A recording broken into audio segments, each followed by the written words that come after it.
नमस्कार साथियों, सभी का क्रिएटिव क्लासेज ऑनलाइन एजुकेशन पर आप सभी का स्वागत है। प्यारे साथियों, आज की आपकी क्लास बहुत बेहतरीन रहने वाली है।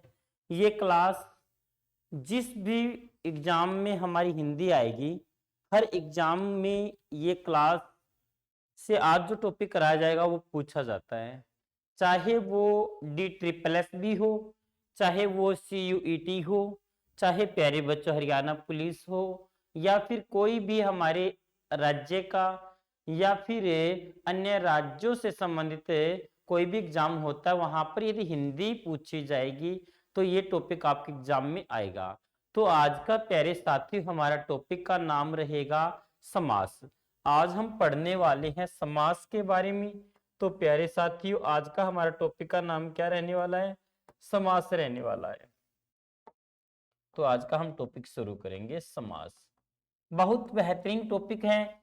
एक बार आप हमसे जुड़ चुके हैं तो प्लीज चैनल को सब्सक्राइब कर दें, वीडियो को लाइक कर दें। यदि आपको क्लास पसंद आएगी, क्लास में पढ़ने में मजा आएगा कि आपको पता चलेगा कि हिंदी के अंदर ऐसे भी समास होता है, तो जो आपने कभी नहीं सीखा होगा वो आज की क्लास में आप सीखेंगे।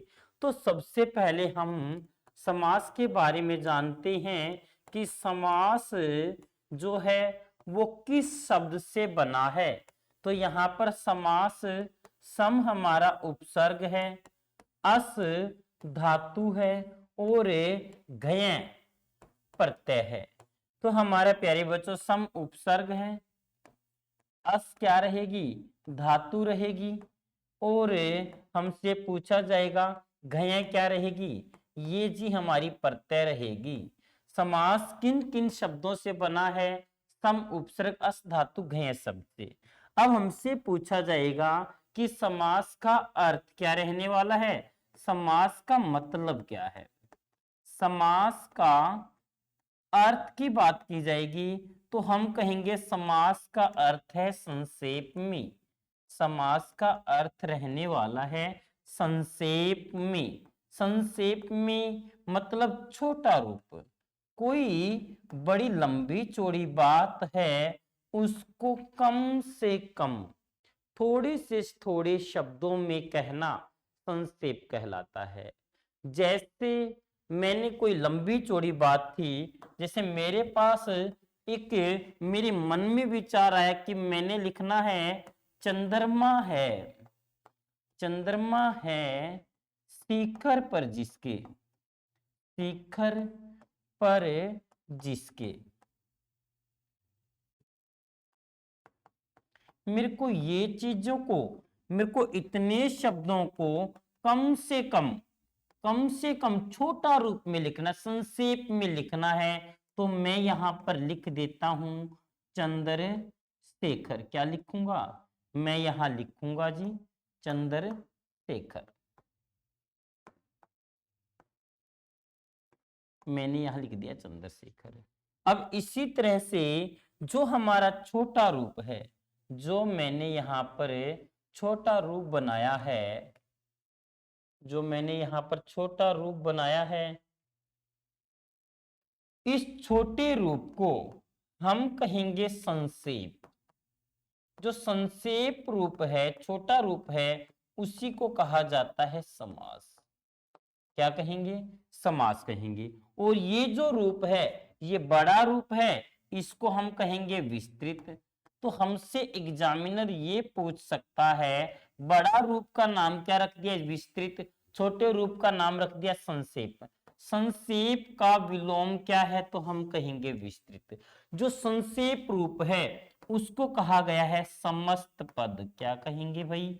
उसको हम बोल देंगे समस्त पद। तो इस जो विस्तार से लिखा गया है, इसको हम क्या बोलेंगे सर? इसको कह देंगे विग्रह। जो समस्त पद है उसी को हम क्या कह रहे हैं सर? समास कह रहे हैं। क्लियर हो गया है? अब जो समस्त पद है, इसका एक नाम और भी है, वो नाम है सामासिक पद। क्या नाम है भाई? सामासिक पद। और इसको हम क्या कहेंगे? इसको हम विस्तृत रूप, विग्रह या व्यास कह सकते हैं। अब हमसे पूछा जा सकता है समस्त पद का विलोम विग्रह रहेगा और समासिक पद का विलोम क्या रहने वाला है, हमसे पूछा जाएगा तो हम कहेंगे व्यास। तो हमसे ये भी तो पूछा जा सकता है कि समास की परिभाषा क्या है। तो हमसे समास की यदि परिभाषा पूछी जाएगी तो परिभाषा हम कहेंगे जब दो या दो से अधिक, जब दो या दो से अधिक शब्दों या पदों को, शब्दों या पदों को, पदों को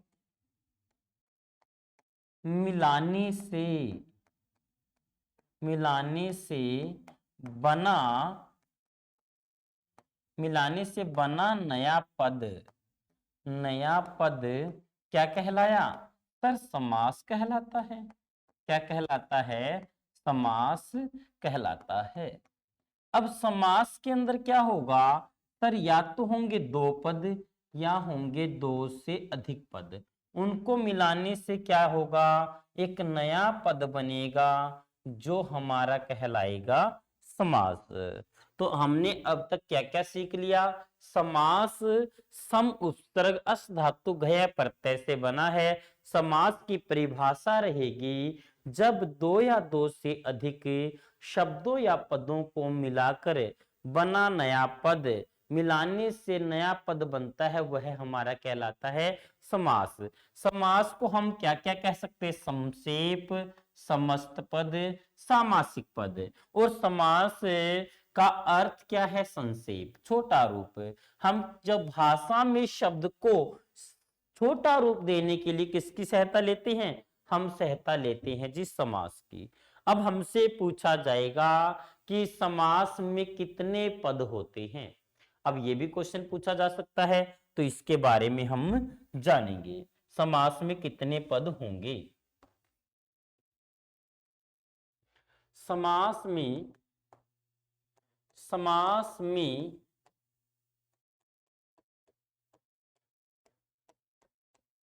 कुल पद कितने होते हैं। हमसे ये एग्जाम में क्वेश्चन पूछा जा सकता है कि समास में, समास में कुल कितने पद होते हैं। तो समास के अंदर कुल कितने पद होंगे सर, हम कहेंगे दो। वो दो पद कैसे होते उनके बारे में चर्चा करेंगे। जैसे मैंने यहां पर लिखा राजा का दरबार, राजा का दरबार इकट्ठा किया, तो हमारा क्या बन गया सर, हमारा बन गया है राजा का दरबार, राज दरबार। अब राज दरबार के अंदर हमसे एग्जामिनर ये पूछेगा कि भाई कितने पद हैं। राज दरबार के अंदर हमसे पूछा जाएगा कि इस, ये हमारा समास है। ये क्या है भाई, पहले तो ये बात क्लियर कर ले, ये हमारा क्या है, छोटा रूप है जिसको हमने कहा समास, और ये हमारा है विस्तृत रूप जिसको हमने नाम क्या दे दिया भाई, इसका नाम दे दिया विग्रह या व्यास, है ना, क्लियर हो गया होगा। अब जो छोटा रूप है इसी के अंदर दो पद मिलेंगे, एक तो राज है, राज हमारा कौन सा पद है जी, पहला पद है। और दरबार हमारा कौन सा पद है सर, हम कहेंगे कि वो दूसरा पद है। राज हमारा पहला पद, दरबार हमारा दूसरा पद। अब बात की जाएगी भी जो पहला पद है इसको कई किताबों में प्रथम पद लिखा है। क्या लिखा है, प्रथम पद। और जो हमारा दूसरा पद दिया गया है इसमें हम, कई किताबों में लिखा गया है भाई द्वितीय पद, इसमें क्या लिखा गया है, द्वितीय पद लिखा गया है। उसके बाद बात की जाएगी भाई कि जो प्रथम पद को हमारे कुछ हिंदी के विद्वान बोलते हैं कि ये तो हमारा पूर्व पद है, तो ये हमारा कौन सा पद होगा, ये हमारा हो जाएगा भाई उत्तर पद।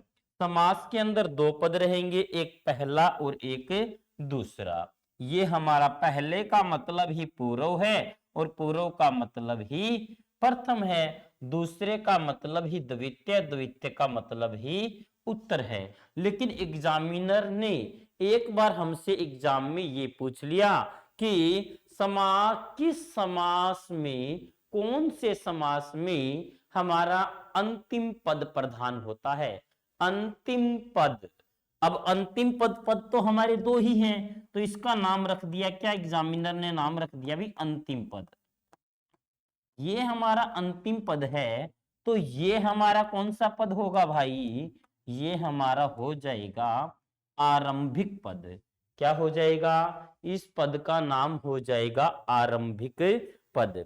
तो समास के अंदर कितने पद रहने वाले हैं, दो, एक पूर्व पद और दूसरा उत्तर पद। तो मैं उम्मीद करता हूं आपको यहां तक की जानकारी समझ में आ गई होगी। आगे बढ़ते हैं। अब हमसे पूछा जाएगा कि समास के भेद कितने हैं। ये हमसे एग्जामिनर क्वेश्चन पूछेगा, समास के भेद कितने हैं। समास के भेद, समास के भेद कई किताबों में लिखा गया है भाई 4 भेद हैं, कई किताबों में लिखा गया है 6 भेद हैं। तो हमें 4 भेद भी पढ़ने हैं और 6 भेद भी पढ़ने हैं। सबसे पहले मैं लिख देता हूं समास कौन कौन से रहेंगे और उनमें हमारा कौन सा पद प्रधान रहेगा। तो पद की प्रधानता भी लिख लेता हूं और एक तरफ मैंने लिख दिया है समास। समास हमारे कौन कौन से होंगे, समास की बात की जाएगी तो हमारे समास होंगे भाई, एक तो रहेगा अवयवी भाव समास,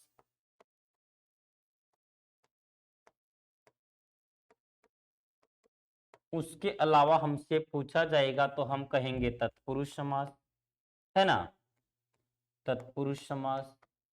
हमसे पूछा जाएगा तो हम कहेंगे सर जी द्वंद्व समास, बहुव्रीहि समास,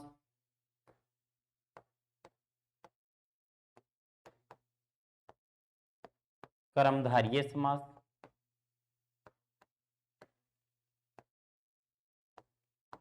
द्विगु समास। समास के भेद कितने हैं, 6 भेद हैं।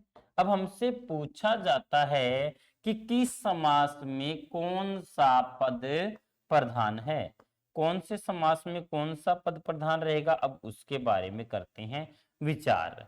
अवयवी भाव समास में हमारा रहेगा पहला पद प्रधान, पहला पद, या फिर मैं लिखूंगा पूर्व पद, समझ जाओगे ना, या फिर मैंने यहां पर लिख दिया प्रथम पद। इनका मतलब एक ही है भाई, अलग अलग मतलब नहीं है, इनका मतलब एक ही है। पूर्व लिख दो, प्रथम लिख दो या पहला लिख दो, क्लियर हो गया है। उसके बाद तत्पुरुष समास में हमारा कौन सा पद प्रधान रहेगा, कहेंगे तो सर आप कहोगे तो हम एक ही लिख देते हैं, तो कहेंगे उत्तर पद प्रधान रहेगा। द्वंद्व समास में हमारे दोनों पद प्रधान रहेंगे, है ना। उसके बाद हमसे पूछा जाएगा बहुव्रीहि समास में, बहुव्रीहि समास में हम कहेंगे भाई तीसरा पद प्रधान रहेगा, तीसरा पद प्रधान रहेगा। कर्मधारय समास में हमसे पूछा जाएगा तो हम क्या कहेंगे, हम कहेंगे सर यहां भी तो दूसरा पद प्रधान रहेगा। और हमारी द्विगु समास में भी भाई दूसरा पद प्रधान रहेगा। अब भाई हमसे एग्जामिनर ने पूछ लिया कि हमारे अवयवी भाव समास में कौन सा पद प्रधान रहेगा, तो हम कहेंगे पहला पद। तत्पुरुष समास में हमारा दूसरा पद, द्वंद्व समास में दोनों पद, और बहुव्रीहि समास में तीसरा पद प्रधान रहेगा। और तत्पुरुष समास में हमारा कौन सा पद प्रधान रहेगा, तत्पुरुष समास में दूसरा पद, क्रमधारय में दूसरा पद, द्विगु में दूसरा पद। अब जी दूसरा एक यहाँ पे आ गया, एक दूसरा यहाँ पे आ गया भाई, और एक दूसरा हमारा यहाँ पर आ गया। ये दूसरे दूसरा दूसरा ये इनको एक कोटे में डाल दें, हाँ जी बिल्कुल डाल दो।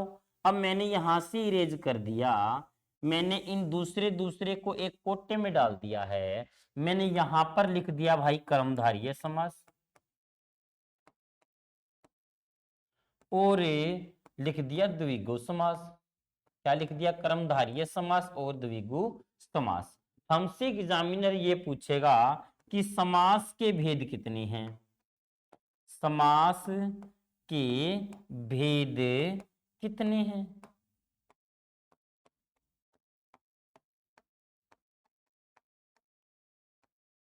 समास के भेद कितने होते हैं? तो आपका उत्तर क्या रहेगा?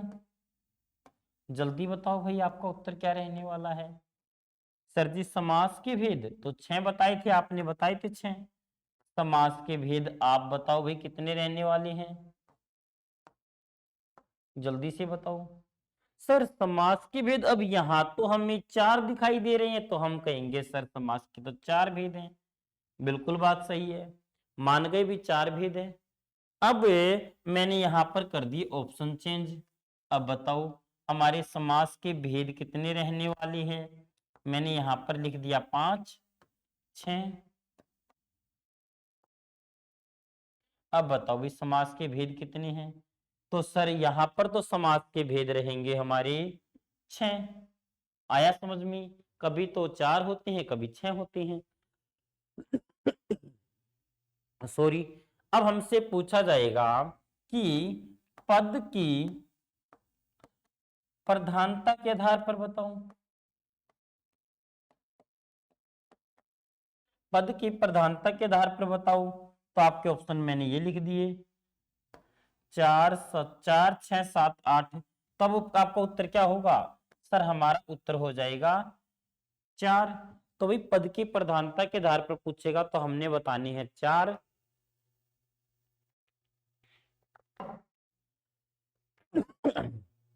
वैसे पूछे जाएंगे तो आपने बतानी है भाई 6। तो यहां तक की जानकारी आपको समझ में आ गई होगी, मैं ऐसा उम्मीद करता हूं। जल्दी से कमेंट करके बताओ कि यहां तक आपको समझ में आया या नहीं आया। प्लीज कमेंट करके जरूर बताया करें, ताकि मुझे एहसास हो जाए कि हाँ मेरी कक्षा के हर स्टूडेंट को यहां तक की विषय वस्तु क्लियर हो गई है। अब पढ़ेंगे आगे। अब इसके बाद हम पढ़ेंगे समास के भेद। हमने जान लिए हैं, समास में पद की प्रधानता जान ली है। अब हम पढ़ने वाले हैं कि समास में कौन कौन से समास में कौन कौन सा पद प्रधान होता है, कौन कौन से उदाहरण इसके अंतर्गत आएंगे, उनके बारे में जान लेते हैं।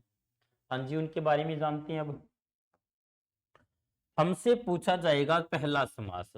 पहला समास हमारा रहेगा अवयवी भाव समास। पहला समास कौन सा रहने वाला है?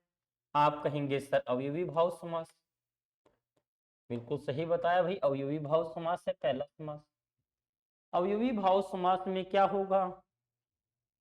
सर जिस समास में जिस समास में जिस समास में पहला पद प्रधान हो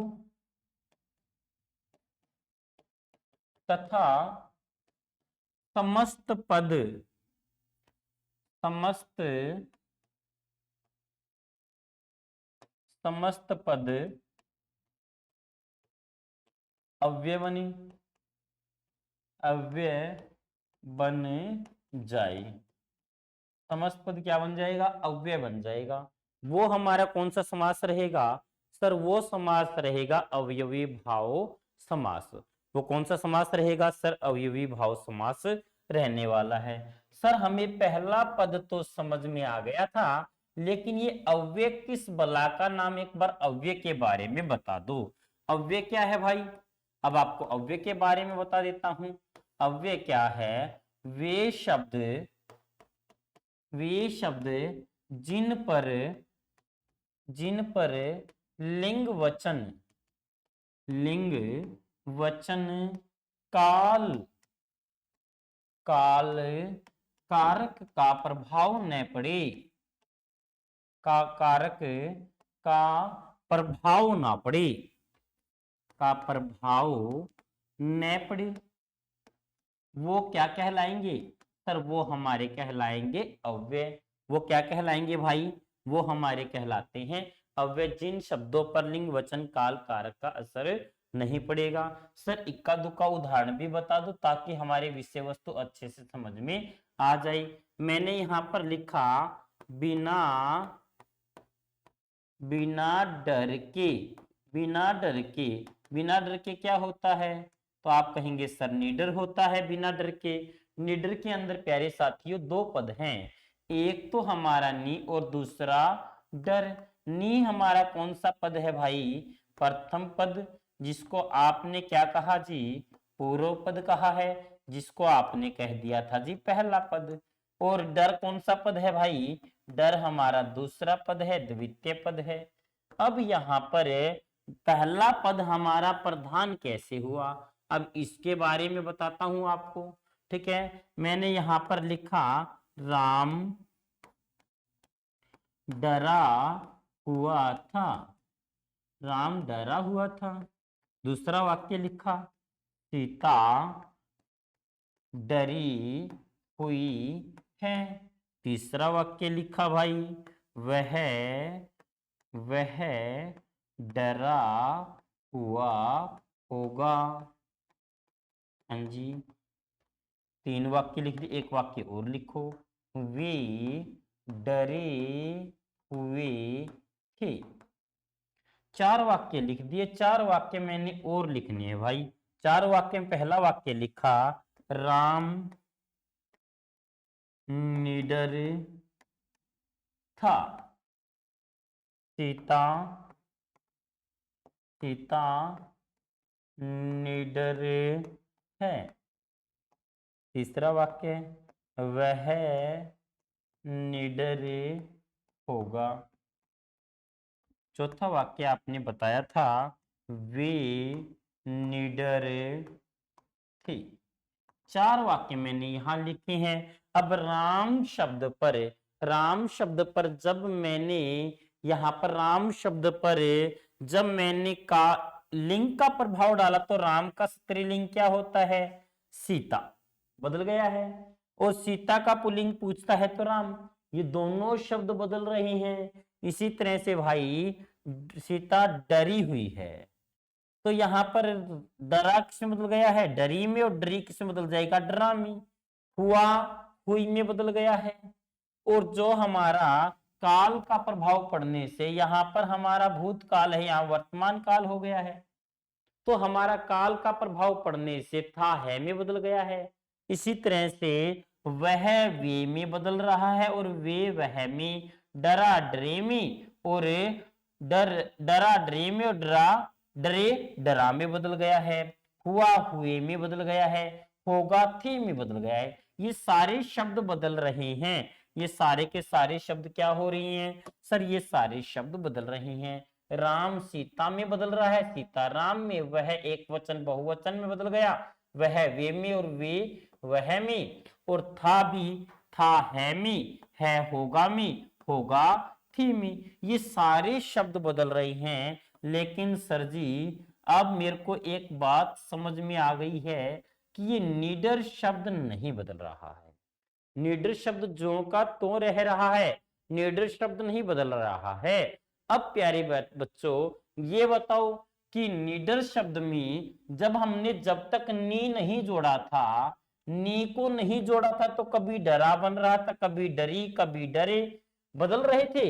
लेकिन जब नी जोड़ दिया तो अब इस नी जुड़ने के कारण हमारे अन्य शब्दों पर कोई असर पड़ा? सर बिल्कुल भी असर नहीं पड़ा। तो हमारा नी ऐसा शब्द है, ऐसा पद है जिसके कारण डर शब्द पर कोई असर नहीं पड़ा। तो इस कारण जो नी पद है वो हमारा हो गया है भाई प्रधान। नी पद हमारा क्या हो गया है भाई? बिल्कुल प्रधान हो गया है। तो मैं उम्मीद करता हूं कि यहां तक आप सभी को समझ में आ गया होगा। एक बार जल्दी से समझ में आ गया तो इसको राइट कर लो, ठीक है।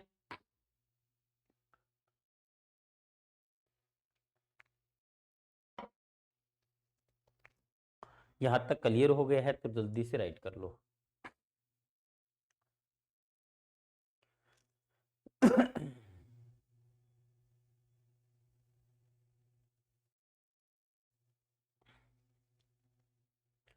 हाँ भाई आगे बढ़े फिर।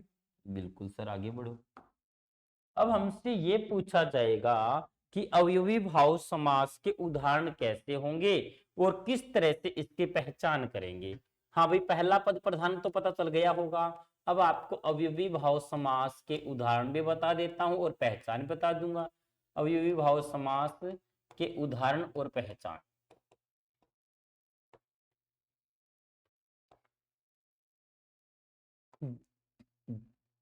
इसमें आपको मिलेंगे उपसर्ग युक्त शब्द, उपसर्ग युक्त शब्द और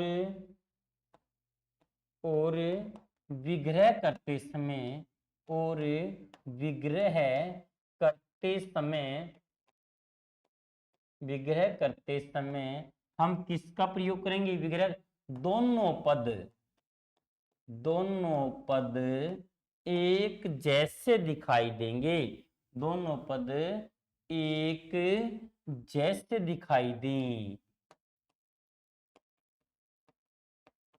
दिखाई दें, वो हमारा कौन सा समास हो जाएगा? वो हमारा हो जाएगा अवयवी भाव समास। कौन सा समास होगा भाई? अवयवी भाव समास। और उपसर्ग कौन कौन से होंगे जी? उपसर्ग की बात की जाएगी तो नि उपसर्ग, आ उपसर्ग, अनु उपसर्ग, प्रति उपसर्ग, ठीक है। आपको इसी तरह से उपसर्ग में आपको मिलेगा आ, अनु, नी, बे उपसर्ग, है ना, बे उपसर्ग। उसके बाद बा उपसर्ग, भर उपसर्ग, हर उपसर्ग, ठीक है। ये आपको उपसर्ग दिखाई देंगे, भर उपसर्ग, हर उपसर्ग। इसी तरह से एक उपसर्ग और रह गया भाई, आ उपसर्ग, नी, अनु, प्रति, बे, हर, भर, ठीक है। एक उपसर्ग और रह गया है, वो दिमाग में आते मैं लिख दूंगा। तो ये आपको दिखाई देंगे उपसर्ग। जैसे मैंने यहां पर लिखा कि जन्म भर, जन्म भर। अब जन्म भर का विग्रह किया तो क्या बना? सर जी विग्रह करने पर बन गया आ जन्म। क्या बन गया भाई? आ जन्म बन गया। मैंने यहां पर लिखा मरण तक, मरण तक क्या बनेगा? सर यहां बन जाएगा आमरण। क्या बनेगा भाई? आमरण बन जाएगा। कोई दिक्कत? सर कोई दिक्कत नहीं है। जीवन भर होगा तो क्या बनेगा? सर जीवन भर का हमारा बन जाएगा आजीवन। क्या बनेगा? सर आजीवन बनेगा। अब मैंने यहां पर किसका प्रयोग किया है? सर मैंने यहां पर आ उपसर्ग का प्रयोग किया है, आ उपसर्ग का प्रयोग किया है। तो यहां हमारा उपसर्ग युक्त शब्द किस समास के उदाहरण होंगे? आ उपसर्ग का प्रयोग किया है तो उपसर्ग युक्त शब्द हमारे अवयवी भाव समास के उदाहरण होंगे। यहां तक की विषय वस्तु आपको समझ में आ गई होगी। तो मैंने यहां पर लिख दिया है इसी तरह से, बिना डर के, बिना डर के, बिना डर के क्या होगा भाई? बिना डर के हो जाएगा निडर। इसी तरह से बिना संदेह के, बिना संदेह के, बिना संदेह के हमारा बनेगा निसंदेह।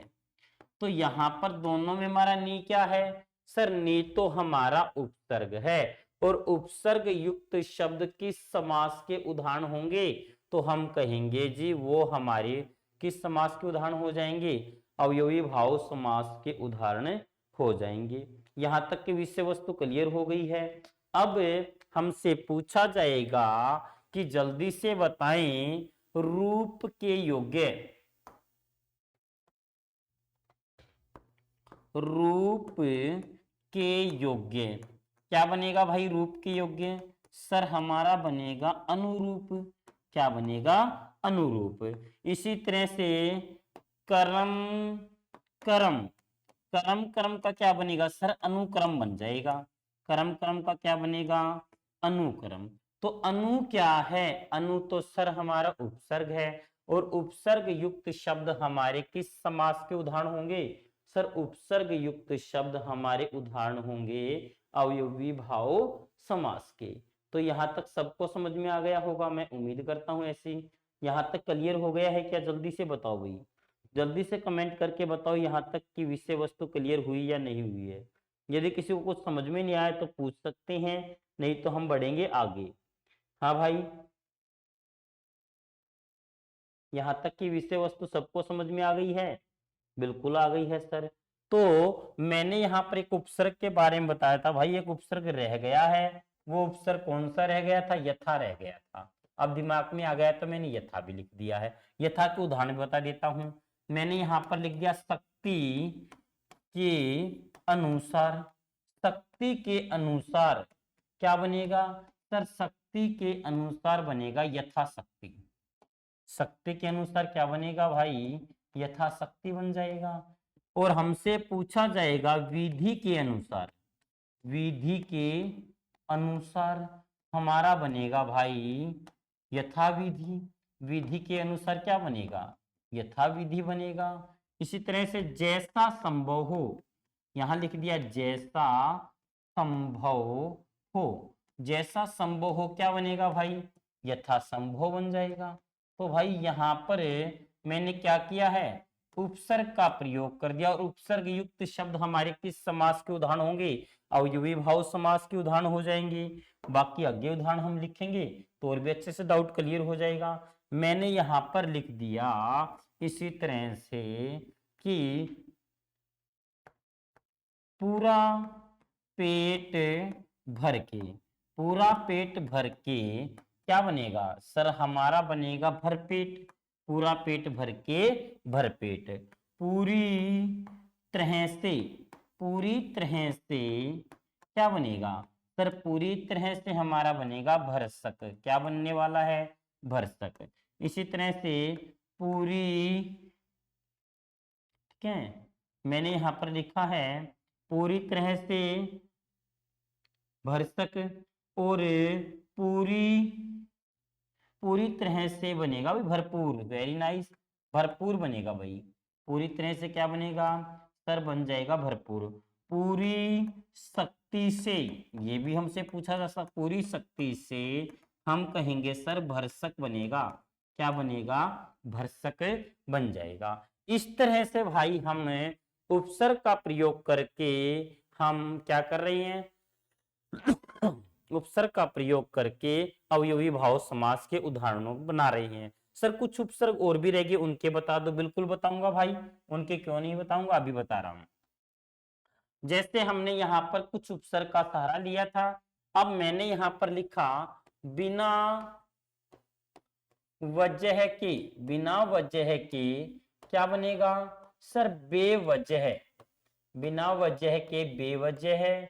बिना काम के, बिना काम के क्या बनेगा सर? हमारा बनेगा बेकाम। बिना काम के बेकाम।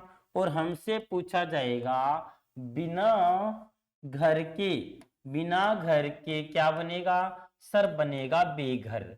अब यहां पर हमारा बे क्या है सर? बे तो हमारा उपसर्ग है। और उपसर्ग युक्त शब्द किस समास के उदाहरण हो जाएंगे? तो आप कहोगे सर ये तो हमारे अवयवी भाव समास के उदाहरण हो जाएंगे। क्लियर हो गया है? इसी तरह से और हमारे उदाहरण रह गए हैं। जैसे मैंने यहां लिखा कायदे। कायदे के अनुसार। कायदे के अनुसार क्या बनेगा सर? कायदे के अनुसार हमारा बनेगा बाकायदा। क्या बनेगा भाई? कायदे के अनुसार बनेगा जी बाकायदा। तो इसी तरह से हमसे एग्जामिनर ने पूछ लिया कि जल्दी से जल्दी हमें ये बताओ कि रोज रोज का क्या बनेगा। जैसे कई बार बच्चे मारते हैं, रोज रोज छुट्टी मार लेते हैं।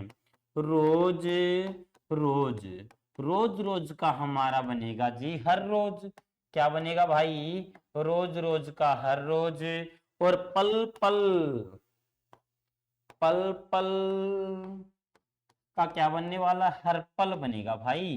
क्या बनेगा सर? पल पल का हर पल बन जाएगा। इसी तरह से हमसे पूछा जाएगा दिन दिन का क्या बनेगा? दिन दिन का सर प्रतिदिन बन जाएगा। दिन दिन का क्या बनेगा? प्रतिदिन। और हमसे पूछा जाएगा मास मास का क्या बनने वाला है? मास मास का विग्रह क्या रहेगा सर? मास मास का विग्रह रहेगा प्रति मास। और एक एक का, एक एक का विग्रह क्या होगा? एक एक का विग्रह होगा जी प्रत्येक। तो इस तरह से हमने क्या किया, हमने भाई उपसर्ग की सहायता से नए नए शब्द बना लिए। और दूसरी पहचान क्या थी, दूसरी पहचान थी जी हमारी विग्रह करते समय, विग्रह करते समय दोनों पद एक जैसे दिखाई देंगे, एक जैसे दिखाई देंगे, दिखाई दी, तो वो हमारा समास कौन सा होगा, अवयवी भाव समास होगा। जैसे मैंने यहां पर लिखा है कि प्रतिदिन, सर प्रतिदिन का विग्रह किया तो क्या बना, सर जी प्रतिदिन का विग्रह किया तो बना दिन दिन, है ना, बिल्कुल सही बात है। और मैंने यहां पर लिखना है जी रातों रात, तो रातों रात का विग्रह करेंगे क्या बनेगा, रात रात, नहीं भाई, रात रात में, रातों रात का क्या बनेगा, रात रात में। और बातों बात, बातों बात, सर बात बात में, बातों बात का क्या बनने वाला है जी, बात बात में। और हाथों हाथ, सर हाथों हाथ का बनेगा हाथ हाथ में, क्या बनेगा भाई, हाथों हाथ का हाथ हाथ में। और बीचों बीच, बीच बीच में, बीचों बीच का क्या बनने वाला है, बीच बीच में। इसी तरह से दिनों दिन, दिनों दिन, दिनों दिन बीत गए राम, अभी भी वन में नहीं आएगी, दिनों दिन का मतलब दिन दिन में, दिन दिन में, ठीक है। इस तरह से हमारे उदाहरण पूछे जाएंगे। ये जितने भी मैंने अभी अभी उदाहरण लिखवाए हैं, ये सारे के सारे उदाहरण हमारे किसके रहने वाले हैं, अवयवी भाव समास के। तो मैं उम्मीद करता हूं यहां तक सबको समझ में आ गया होगा। जल्दी से इसको राइट कर लो, उसके बाद हम पढ़ने वाले हैं भाई कौन सा समास, अगला समास हमारा तत्पुरुष समास पढ़ेंगे। जल्दी से इसको राइट करो, ठीक है, जल्दी राइट करो।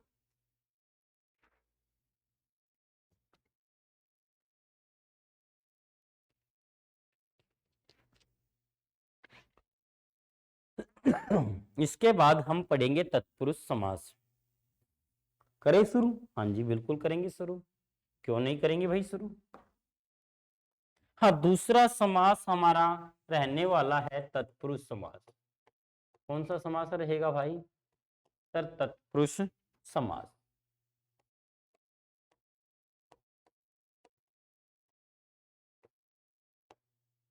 तत्पुरुष समास में क्या होगा, जिस समास में, जिस समास में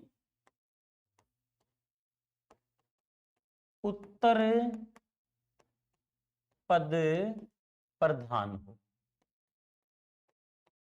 उत्तर का मतलब समझते हो ना क्या, सर दूसरा पद, बिल्कुल समझ गए भाई, दूसरा पद प्रधान होगा, वो कौन सा समास होगा, वो सर हमारा हो जाएगा तत्पुरुष समास।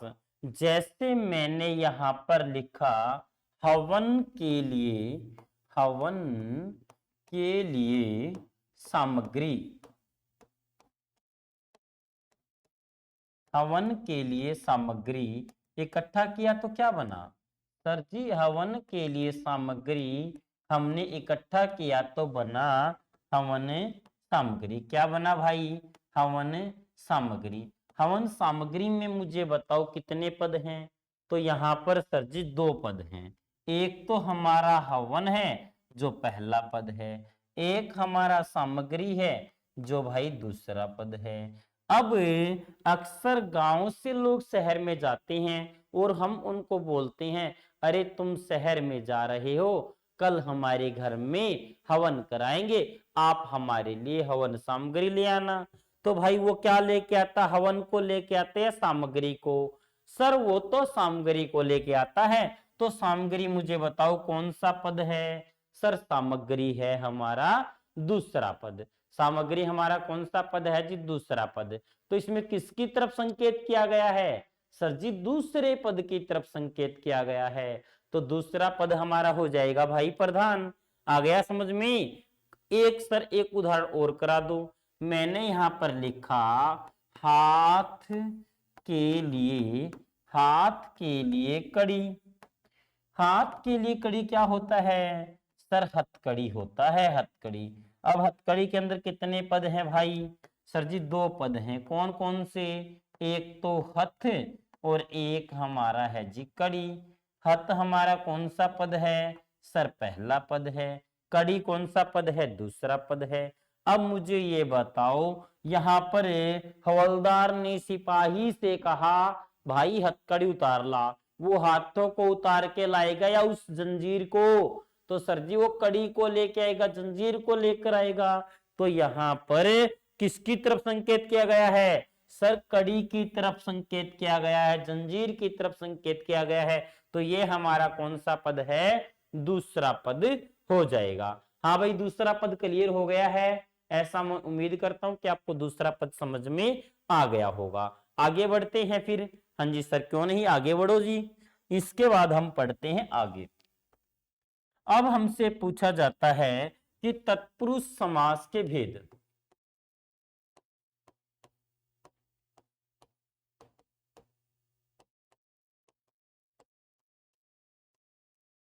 तत्पुरुष समास के भेद कितने हैं? तो तत्पुरुष समास के भेद हैं भाई दो।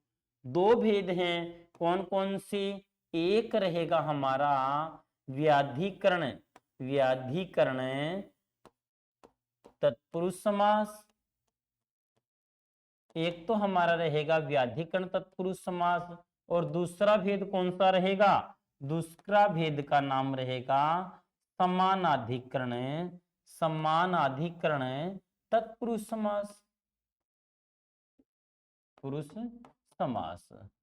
तो हमारे भाई तत्पुरुष समास के भेद कितने हैं? दो भेद हैं। कौन कौन से? समानाधिकरण तत्पुरुष समास और व्याधिकरण तत्पुरुष समास। सबसे पहले हमारे पास भेद कौन सा आता है? व्याधिकरण तत्पुरुष समास। व्याधिकरण तत्पुरुष समास के हमसे पूछेगा कि भेद कितने हैं, तो हम क्या कहेंगे? सर जी व्याधिकरण तत्पुरुष समास के 6 भेद हैं। और हमसे पूछा जाएगा समानाधिकरण तत्पुरुष समास के भेद कितने हैं, तो आपका उत्तर क्या होगा? सर दो भेद हैं। कितने भेद हैं भाई? एक जगह तो समानाधिकरण तत्पुरुष समास के 2 और व्याधिकरण तत्पुरुष समास के 6 भेद रहने वाले हैं। 6 भेद कौन कौन से हैं, अब उनके ऊपर कर लेते हैं विचार। पहले भेद का नाम क्या रहेगा? पहले भेद का नाम रहेगा कर्म तत्पुरुष समास। कौन सा समास रहेगा भाई? कर्म तत्पुरुष समास। आ गया समझ में? उसके बाद सर उसके बाद हमारा रहेगा करण तत्पुरुष समास। उसके बाद हमारा रहेगा संप्रदान तत्पुरुष समास। उसके बाद हमारा भेद रहेगा अपादान तत्पुरुष समास। उसके बाद रहेगा हमारे पास अगला भेद रहेगा कौन सा? सर संबंध तत्पुरुष समास। उसके बाद हमारा रहेगा भाई कौन सा भेद? हम कहेंगे अधिकरण। कौन सा भेद रहेगा भाई? अधिकरण तत्पुरुष समास। ये 6 भेद हमारे किसके हैं? व्याधिकरण तत्पुरुष समास के। और समानाधिकरण तत्पुरुष समास के भेद कितने हैं? 2। कौन कौन से? एक तो रहेगा कर्मधारय तत्पुरुष समास,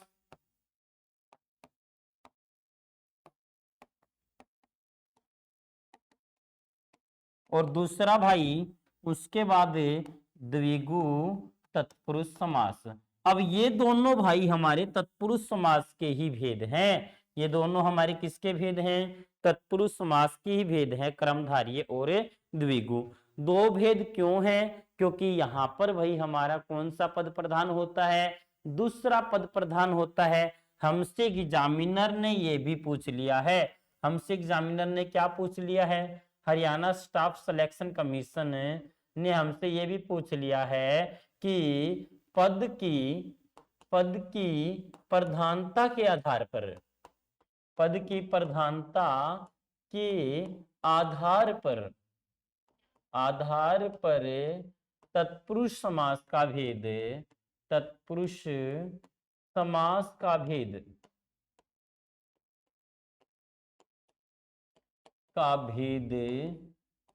कर्मधारय एवं कर्मधारय समास का भेद, कर्मधारय समास का भेद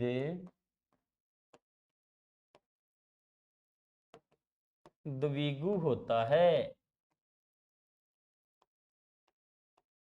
तो ये भी हमारे एग्जाम में पूछा गया क्वेश्चन है, ये हमसे 2017 के एचटेट में पूछा हुआ क्वेश्चन है, तो इसलिए हमें ध्यान रखना पड़ेगा भाई, क्योंकि यहां से भी क्वेश्चन बनते हैं डीप लेवल के।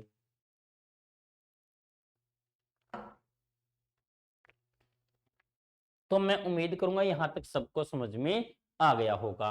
अब पढ़ते हैं हम कर्मधारय सॉरी व्याधिकरण तत्पुरुष समास के भेद, 6 भेद रहेंगे, उनके बारे में जानेंगे।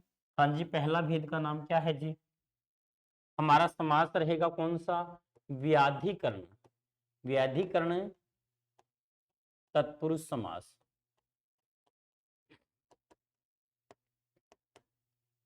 व्याधिकरण तत्पुरुष समास के भेद कितने हैं भाई? भेदों की बात की जाए तो 6 भेद रहने वाले हैं। पहले भेद का नाम क्या है भाई? कर्म तत्पुरुष समास। क्या रहेगा? कर्म तत्पुरुष समास। कर्म तत्पुरुष समास में हमने भाई कर्म का विभक्ति चिन्ह है कर्ता ने कर्म को, इसको विभक्ति चिन्ह का लोप करना है। को का क्या करना है भाई? हमने करना है लोप। लोप का मतलब उसको हटाना है। ठीक है, किस तरह से हटेगा देखेंगे। अब मैंने यहां पर लिखा माखन, माखन को चुराने वाला, माखन को चुराने वाला होता है भाई मेरे चोर, और को हमने हटा दिया, आगे क्या लिख दिया? आगे हमने लिख दिया भाई माखन। माखन को चुराने वाला कौन होगा? माखन चोर हो जाएगा। हमसे पूछा जा सकता है जेब को काटने वाला, जेब को काटने वाला सर जी हमारा बनेगा जेब कतरा। क्या बनेगा भाई? जेब को काटने वाला जेब कतरा। हमसे पूछा जा सकता है इसी तरह से कि ख्याति को प्राप्त, सर को ही तो हटाना है, ख्याति को प्राप्त क्या बनेगा? सर हमारा बनेगा ख्याति प्राप्त। इस को हमने दिया हटा, क्या कर दिया? को हटा दिया। हमसे पूछा जाएगा ग्राम को गत, क्या बनेगा भाई? ग्राम को गत सर हमारा बनेगा ग्राम गत। हमसे पूछा जाएगा ग्राम को आगत, तो अब क्या बनेगा? हम कहेंगे सर अब बन जाएगा ग्रामागत। क्या बनेगा भाई? ग्राम को आगत ग्रामागत। हमसे इसी तरह से पूछा जा सकता है कि यश को प्राप्त, यश को प्राप्त, यश को प्राप्त क्या बनेगा? सर यश प्राप्त बन जाएगा, है ना? आ गया होगा समझ में? बिल्कुल आ गया सर। यहां तक की विषय वस्तु आपको समझ में आ गई है, तो आगे बढ़ते हैं। इसी तरह से कर्म तत्पुरुष समास हमने पढ़ लिया है। हमसे एग्जामिनर पूछता है कर्ण तत्पुरुष समास। क्या पूछेगा भाई?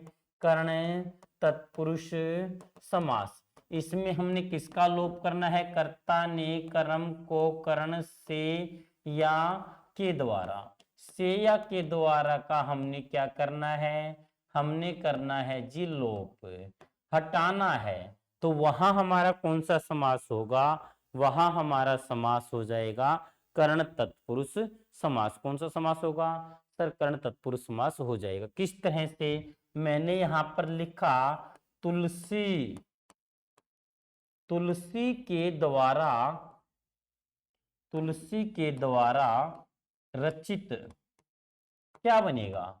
तुलसी के द्वारा रचित तुलसी रचित हो जाएगा। क्या होगा भाई? तुलसी के द्वारा रचित तुलसी रचित। आपसे पूछा जा सकता है मुंह से मांगा। मुंह से मांगा क्या बनेगा भाई? हमारा बन जाएगा मुंह से मांगा मुंह मांगा। हमसे पूछा जा सकता है रेखा रेखा के द्वारा अंकित। क्या बनेगा भाई? के लिए के द्वारा हटाएंगे तो रेखांकित बनेगा, है ना? आ गया होगा समझ में, रेखा के द्वारा अंकित रेखांकित। हमसे पूछा जा सकता है कि हस्त से लिखित। हस्त से लिखित हम कहेंगे सर हस्त लिखित। हस्त से लिखित हस्त लिखित। इसी तरह से हमसे पूछा जा सकता है रोग से ग्रस्त। ठीक है, रोग से ग्रस्त क्या बनेगा? सर रोगग्रस्त बनेगा। रोग से ग्रस्त रोगग्रस्त।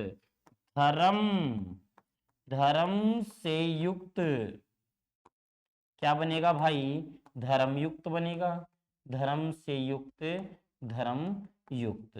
ठीक है, तो इस तरह के उदाहरण जितने भी होंगे भाई वो हमारे किस समास के रहने वाले हैं? वो हमारा समास रहेगा कौन सा?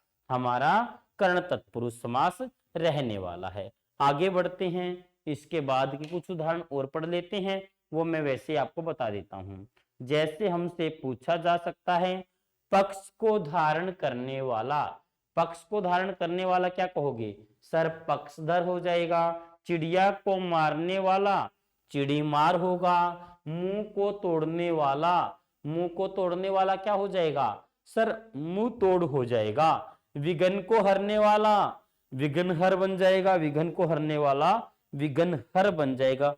गगन को चूमने वाला गगन चुंबी बनेगा। ठीक है, ऋण से युक्त ऋण युक्त बनेगा। मन से चाहा मन चाहा मन से चाहा मन चाहा। रोग से पीड़ित रोग पीड़ित रोग से पीड़ित क्या हो जाएगा? रोग पीड़ित हो जाएगा। इस तरह के उदाहरण आपके एग्जाम में आएंगे तो आप, मैं उम्मीद करता हूं कि आप सभी वहां तक कर देंगे। आगे बढ़ते हैं, इसके बाद हम पढ़ेंगे कर्म तत्पुरुष समास भी हो गया है, कर्ण भी हो गया है। अब हमने पढ़ना है भाई संप्रदान तत्पुरुष समास। संप्रदान तत्पुरुष समास। और संप्रदान का विभक्ति चिन्ह क्या है? सर जी संप्रदान का विभक्ति चिन्ह है के लिए। इस के लिए का हमने क्या करना है जी?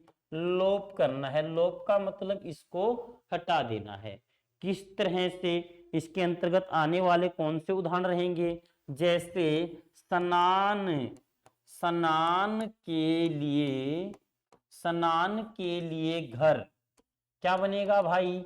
इसके लिए को हटा देंगे तो स्नान घर बन जाएगा। स्नान के लिए घर स्नान घर। आ गया होगा समझ में? बिल्कुल आ गया है। हवन हवन के लिए सामग्री क्या बनेगा भाई? हवन के लिए सामग्री हमारा बनेगा हवन के लिए सामग्री हवन सामग्री। हमसे पूछा जा सकता है कि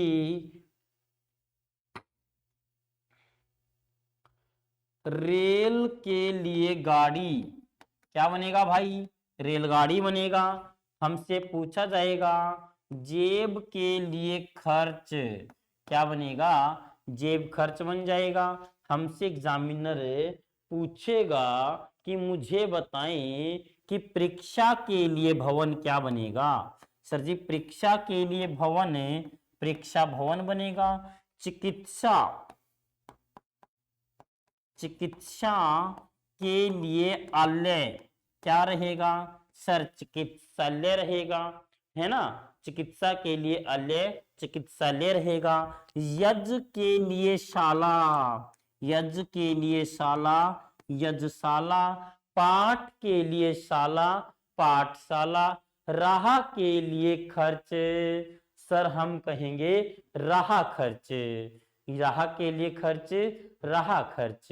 हमसे पूछा जाएगा इसी तरह से हाथ के लिए कड़ी, हथकड़ी रहेगा। आ गया होगा समझ में, कोई दिक्कत तो नहीं है, बिल्कुल सर हमें बिल्कुल क्लियर हो गया है। तो इसके बाद हमारा अगला समास रहने वाला है, संप्रदान के बाद आएगा अप्पादान। अप्पादान तत्पुरुष समास।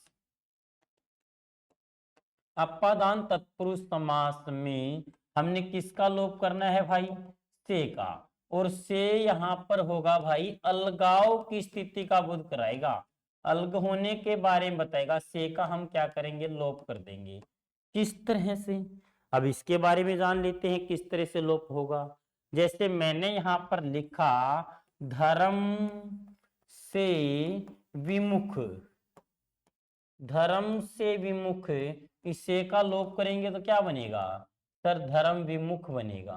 क्या बनेगा भाई, धर्म विमुख। हमसे पूछा जा सकता है इसी तरह से पथ से भ्रष्ट, पथ से भ्रष्ट क्या बनेगा सर, पथ भ्रष्ट बनेगा, पथ से भ्रष्ट बन जाएगा पथ भ्रष्ट। काम से, काम से जी चुराने वाला, काम से जी चुराने वाला, चुराने वाला, काम से जो जी चुराएगा वो क्या कहलाएगा सर, कामचोर कहलाएगा। कोई दिक्कत नहीं है।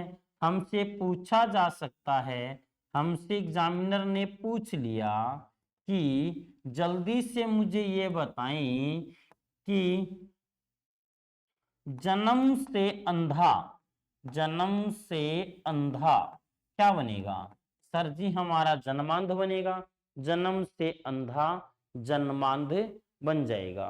हमसे इसी तरह से पूछा जा सकता है पाप से मुक्त, पाप से मुक्त, पाप मुक्त हो जाएगा, शोभा से हीन, शोभा से हीन शोभाहीन बन जाएगा। इस तरह के जितने भी उदाहरण होंगे, जैसे प्यारे साथियों मैं आपको बता दूं, आकाश से पतित क्या बनेगा, आकाश पतित बनेगा, बुद्धि से हीन बुद्धिहीन बन जाएगा, भय से भीत भयभीत बनेगा।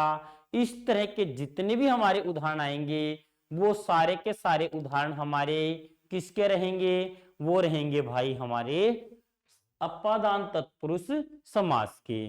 तो यहां तक प्यारे साथियों आप सभी को समझ में आ गया होगा।